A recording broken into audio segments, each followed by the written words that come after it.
CEO of JP Morgan is warning mid 2023 is when you know what is going to hit the fan. Hey, everybody, you're watching Bull, Boom, Bear, Bust, back with another dose of economic reality. Thank you for being here. Let's talk about the savings rate. What is the savings rate and why do we talk about it? Well, the savings rate is how much the typical American has left over at the end of the month after paying all their monthly expenses. And just the cost of living is eating into this amount that people can actually save. Most people aren't saving money. Most people are going deeper in debt. Why is it important? Well, it's very important because the U.S. economy is mostly consumer spending. It's over actually 70% also. So when people get maxed out on their credit cards, when they pull back on spending, that's when a lot of these service sector, a lot of these jobs that were created just because people are spending money and taking on debt, those jobs vanish. And that's when you know what hits the fan. So let's get into it. There's a couple articles out on this today. First of all, out of Axios, here's the title of the article. America's pandemic era cash pile is shrinking. Now, the way that headline reads, it just makes it sound like the extra money that everybody has is drying up. Well, it's no longer extra money. It's now, the savings rate is now plunged to 2005 levels. So, folks, this is not good. And it's not going to be much longer before this runs out. That means people are not going to have any extra savings. And what's going to happen then? You let me know down in comments. But let's take a look and just kind of read the way they're putting it here in this article. Americans' real incomes are stagnating or declining thanks to high inflation, yet consumers are still spending at a rapid pace. Yes, because the costs are so high. That's part of it. And the other part of it is people just don't know what's around the corner, so they're not being very cautious at all about spending money. Two things that take it together are a bit of an economic puzzle. In data going back 60 years, more than 60 years, there's just one instance of a lower savings rate, and that was July 2005. Folks, this is going back 60 years, yet crickets on the mainstream media. You would think this would be the number one story on all the financial channels, on all the business news channels, but instead they're talking about, oh, this stock looks good. Look at the earnings over here. Look at this dividend over here. You should invest in this stock. Invest what? Most consumers, most Americans, middle-class Americans are tapped out.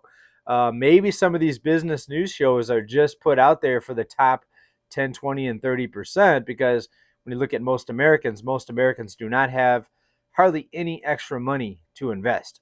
If you can buy a few ounces of silver every week and add to your stack, as I say, keep stacking, then you are doing better than most Americans. If you have just that few extra dollars to invest, maybe just a few ounces a month. That's just what I have been doing mostly as far as investing. A little bit adds up over time. The worry is that savings will dry up just as the full effect of the Fed interest rate increases hit economic activity. Folks, let's pause right there. What have I been warning you about? When buying opportunities arise, the good buying opportunities, I'm not talking about just a 5% drop in home prices. I'm talking about the good buying opportunities when home prices reach down to about 2012 levels. That's going to be the time to buy. Of course, there may be better times to buy than now before then, but that's going to be the ultimate better time to buy. I don't think that's going to be until 2025, 2026 if I had to put my timeline on it. But of course, things could change. They can manipulate the rates between now and then. But most Americans, when that prime buying opportunity comes up in houses and automobiles, are not going to have any money. It's going to be very difficult to put away money and have cash on the side through all this economic darkness that we're going to go through. The inflation is going to get wild in so many areas. The cost of living, the fuel prices, energy, insurance, maintenance, upkeep, HOA fees are going to go up. Everything's going to go up. You're going to see a couple sectors go down, homes and automobiles, but who's going to have money left over? Even Axios is saying by the middle of 2023, and it's not just Axios, Jamie Dimon'S out here recently talking about the same thing. We'll get to him in a minute. In the decade leading up to 2020, the personal savings rate averaged roughly 7%, but it averaged twice that throughout the first 2 years of the pandemic. Remember, things were shut down. People didn't have to pay rent, mortgage moratoriums, no payments on utilities, extra stimulus checks rather, enhanced unemployment benefits, all those things, right? pausing of the student loan payments, which is still happening, by the way. How good is the economy with all these things that had to be done? But anyway, 7%, it doubled that the first 2 years of the pandemic, a period that included 3 rounds of fiscal aid thanks to the shutdown.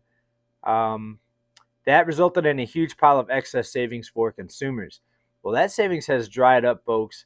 And this extra savings, what they're calling extra savings, is actually just the savings in general, is drying up. All right, so let's go over to talk about what Jamie Dimon says. CNBC article.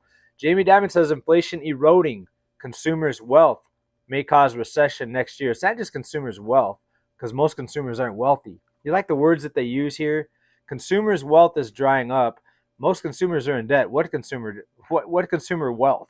All right, so of course they have to paint kind of a rosy picture and use nice words. While consumers and companies are currently in good shape, it's an interesting word, right? Good shape. The lowest savings rate in 60 years, except for 2005, was the only time it was lowest. That's considered good shape. Consumers have $1.5 trillion in savings. Inflation is eroding everything, Jamie Dimon says. Quote, I just said, and that $1.5 trillion will run out sometime in the middle of next year. He continues, it may very well derail the economy and cause a mild or hard recession that people worry about. Yeah, it's not going to be a mild recession. In fact, we're already in a recession. When savings is this low, folks, this should be considered a recession. But what are they looking at? They're looking at the corporate profits. They're looking at the stock market, which actually is down quite a bit, but it hasn't fallen off a cliff, right? Home prices down, haven't fallen off a cliff. Car prices starting to come down for a few months in a row now. Hasn't fallen off a cliff. So people are denying the recession, including a lot of these business news networks. So middle of 2023, unless something else happens, more rescue programs, more forgiveness programs, more enhanced unemployment benefits. What other type of rescue packages are going to come out? Your guess is as good as mine. Add on top of the savings that is vanishing, add on top of that the nearly 500,000 people that are underwater on their home mortgage, and 270,000 of that 500,000 was just this year in the first 3 quarters. Folks, if it keeps growing like this, by this time next year, if it's another 270,000 in the next 3 quarters, I think it's going to be much worse than that. We're going to be over 1 million underwater. So that's when it gets very, very interesting. When the home equity dries up, then the panic really sets in. Then the economy really starts tanking much more rapidly than we're seeing right now. Another article I wanted to bring up to you today. Remote work guts downtown areas. It's going to cost downtown cities a combined total of $453 billion with a B, billion dollars. And we talked about this before. The work at home thing is kind of being frowned upon by some CEOs like Musk and some others. And even leaders are out there saying, oh, we need to revitalize the downtowns. Companies need to send their workers back to the office. Why? So we can be on the road and burn more fuel and put out more pollution through the tailpipes that everybody's trying to stop. I thought we wanted to stop pollution, and I thought that was going to help the environment. So why can't we just stay home and less using gas, less putting miles on people's cars? And people are saving money because they're not having to eat out and going out to lunch at these places, near their offices. Are you concerned about the corporate landlords? Oh no, the corporate landlords are losing money. Everybody, let's shed a tear for the corporate landlords. 1, 2, 3. Woo-hoo-hoo. Poor corporate landlords. All right. More than half of downtown office spaces in U.S. remains unoccupied since the pandemic. It was about 95% occupancy before the pandemic. Now we're down to about 47% occupancy. And this is not going to go back to where it was unless companies force their workforce, their staff, to go back into the office. And a lot of people don't want to do that. Look at the cost of fuel now versus back then. Plus, a lot of people moved to rural areas so they could work at home.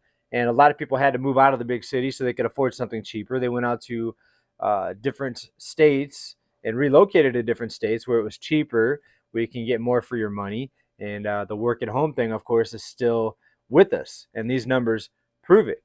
So the corporate landlords are going to have to deal with it. I don't think that anyone should force workers to go back to the office to help the downtown areas, to help corporate landlords. Now, they're also saying it's hurting the businesses. The food places aren't getting as much business because what do people do when they're at work? A lot of them go to lunch and they'll visit some of the local food places. That's not happening so much now.